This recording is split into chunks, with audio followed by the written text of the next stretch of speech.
নমস্কার বন্ধুরা, এই দেখো আজকে আমাদের বাড়িতে বড় চিংড়ি আর মোরলা মাছ নিয়ে এসেছে। এই চিংড়ি মাছ আমি আজকে পাতুরি করব।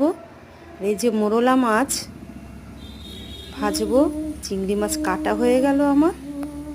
এই দেখো কেটে নিয়েছি সুন্দর করে। এখন এটাকে আমি দেখো এই মশলাগুলো সব কেটে নিয়েছি। এই জিনিসগুলো দিয়ে মেখে পাতুরি করব। এই যে সুন্দর করে মাখলাম, মেখে এটাকে পাতায় তেল দিয়ে আমি সুন্দর করে সাজিয়ে নেব। সাজিয়ে থালাটা ধুয়ে অল্প একটুখানি জল দেব। দেখো কি সুন্দর করে আমি সাজাচ্ছি।